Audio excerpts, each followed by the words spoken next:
근 10년간 우리에게 무척 중요한 지역으로 떠오른 곳이 있습니다. 동남아입니다. 그 어디보다 한류 열풍이 거세고 여행자도 많고 경제 교류도 비약적으로 증가하고 있습니다. 그럼에도 우린 정작 동남아에 대해 아는 게 별로 없다는 생각이 듭니다. 이해는커녕 일부는 이들을 하찮아하거나 심지어 멸시하기도 합니다. 하지만 수많은 나라가 명멸해간 긴 세월 속에서 거저 살아남은 나라는 없습니다. 동남아의 11개국 역시 존중받아 마땅한 수천 년 역사의 승자들이란 얘기입니다. 그래서 귀에 닿는 대로 동남아를 이해하는 데 도움이 될 만한 주제들을 다뤄보려 합니다.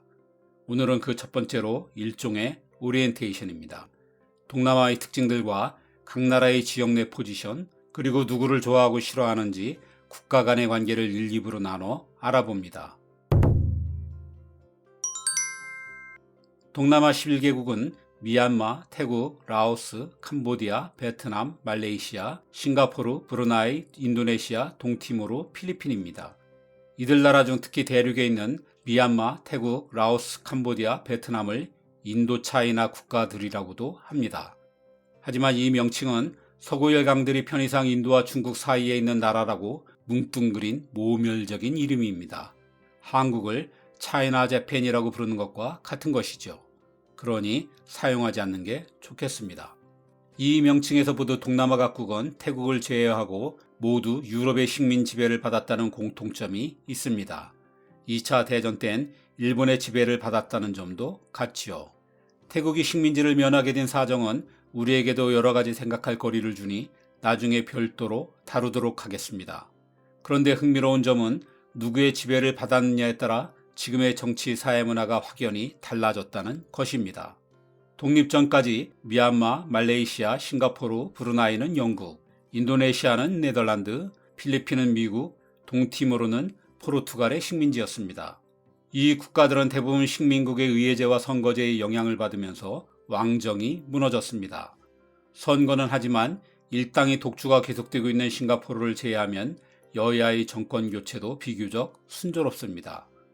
다만 원래부터 이슬람 왕국이었던 브루나이는 열애입니다. 한편 식민 경험이 없는 태국은 여전히 왕정이 남아 있습니다. 형식적으로는 입헌군주제입니다. 하지만 왕의 영향력이 막강한 데다 건듯하면 쿠데타를 일으키는 군부로 인해 아직 완전한 민주국가는 아닙니다. 특이한 곳은 프랑스 식민지들입니다. 프랑스의 식민 지배를 받은 나라들은 독립 후 하나같이 공산 정권을 경험했습니다. 오직 수탈에만 몰두한 프랑스로 인해 민주주의를 전혀 경험하지 못한 채 독립한 영향이라고 할 수 있습니다. 그중 베트남과 라오스는 여전히 일당 지배국이고 캄보디아는 야당이 존재는 하지만 정권 교체는 현실적으로 불가능하며 왕실도 남아 있습니다. 동남아는 500만 제곱킬로미터의 면적에 약 6억 1천만 명의 사람이 살고 있습니다. 지구 전체의 3.4% 면적에 7.7%의 인구인이 상당히 조밀한 지역이죠.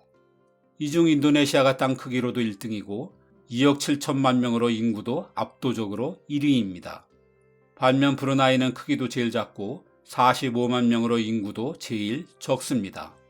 독립의 역사가 가장 짧은 동티모르와 함께 이 지역에선 존재감이 많이 떨어지죠.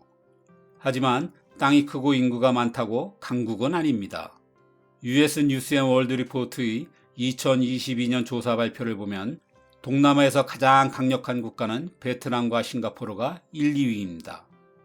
베트남은 강한 군사력과 최근의 급격한 경제 성장이 큰 점수를 얻었고 싱가포르는 압도적인 경제력이 높은 평가를 받은 것으로 보입니다. 이어 인도네시아, 태국, 필리핀, 말레이시아 순서이지만 이들 간의 격차는 그리 크지 않아 동남아를 이끌어 나갈 절대 강국은 없다고 할 수 있습니다. 오히려 고만고만한 나라 간의 충돌이 끊이지 않자 동티모르를 제외한 10개국은 20세기 중후반에 아세안을 결성해 평화와 공동 발전을 도모하고 있습니다. 하지만 그렇다고 오랜 갈등이 쉽게 사라질 리가 없지요. 이 갈등 요소들이 오늘날 동남아의 특징을 이루고 있습니다. 이를 이해하려면 몇 가지의 배경을 사전에 알아두는 게 필요합니다.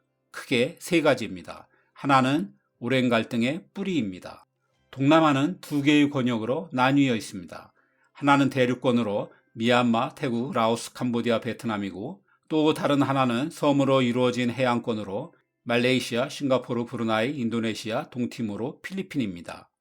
동남아 국가들은 대개 이 권역별 내에서 생존을 건 싸움을 해왔습니다. 대륙권의 원래 터줏대감은 미얀마와 캄보디아였습니다. 위대한 유적 앙코르를 남긴 캄보디아 크메르 제국이 9세기부터 이 지역의 대부분을 제패했죠. 그러던 중 13세기 중국에서 굴러온 돌인 태국이 점차 터를 잡아가다가 14세기에 아유타야 왕국을 세웠습니다. 이들이 급기야 막강 크메르 제국을 무너뜨리면서 동남아에 지각 변동이 일어나죠. 이후 캄보디아는 급격히 쇠퇴해 태국과 베트남의 속국과 다름없는 처지가 되어버렸습니다.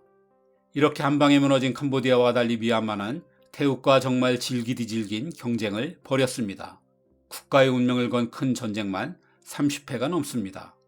그러다가 마침내 18세기에 영원할 것 같던 아유타야를 정복하게 됩니다. 미얀마는 불상의 목을 치고 도시를 폐허로 만듦으로써 지긋지긋했던 태국을 영원히 끝장내려 했습니다. 하지만 곧바로 반격을 당하면서 오히려 태국에게 처절한 복수를 당하게 되죠. 서구 열강들이 갑자기 나타나지 않았더라면 이들은 분명 아직도 싸우고 있었을 겁니다. 유럽이 물러나면서 동남아의 대륙권은 본래의 영토대로 각기 독립했습니다. 하지만 태국은 이게 은근 불만입니다. 유럽 열강이 오기 전 태국은 동남아의 대부분을 지배했고 지금은 오히려 자신의 땅을 미얀마, 캄보디아, 라오스에 빼앗겠다는 의식이 일부에게 남아서입니다. 이 지역의 국경선 분쟁은 대개 이에서 비롯되었습니다. 동남아의 해안권은 스토리가 비슷한 듯 조금 다릅니다. 동남아의 전통적인 맹주는 말레이시아입니다. 사실 인도네시아, 말레이시아, 브루나이, 동티모르, 필리핀 사람들은 모두 아주 오래전에 말레이 반도에서 퍼져나간 후손들입니다. 그래서 언어적인 유사성도 꽤 있습니다. 좀 멀리 떨어진 필리핀을 제외하면 7세기부터 수백 년간은 모두 스리위자야 제국이기도 했습니다. 그래서 이들은 달라서가 아니라 비슷해서 더 싸웁니다. 이 형제들 간의 싸움은 2부에서 좀 더 다루게 됩니다. 이들은 유럽 열강이 점령한 세력대로 독립했습니다. 그리고 유럽의 입맛에 맞게 국경선도 그어졌습니다. 이게 아프리카에서 그렇듯 동남아에서도 갈등의 내관이 되고 있습니다.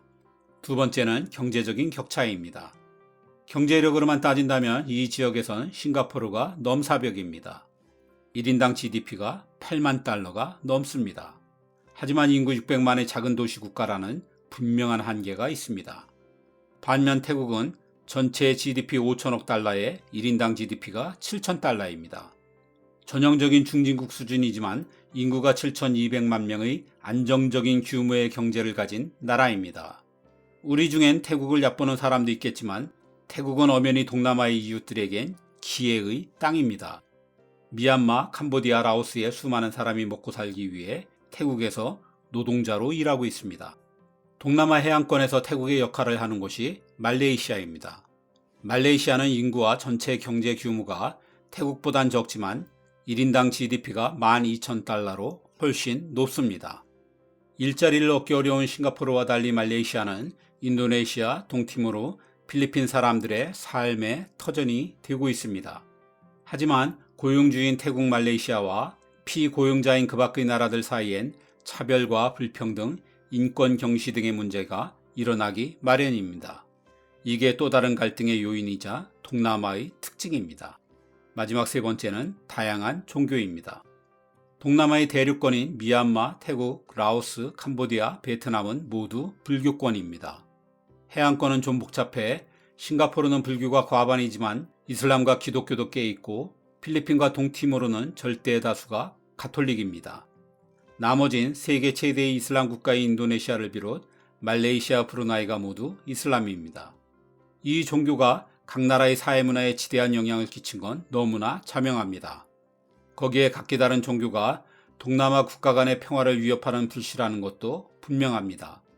이 모든 요소들을 종합해 동남아에서 가장 많은 미움을 받는 국가는 태국입니다. 그리고 가위바위보도 져선 안 되는 라이벌 관계도 여럿입니다. 2부에선 이런 국가 간의 관계를 중점적으로 들여다보겠습니다.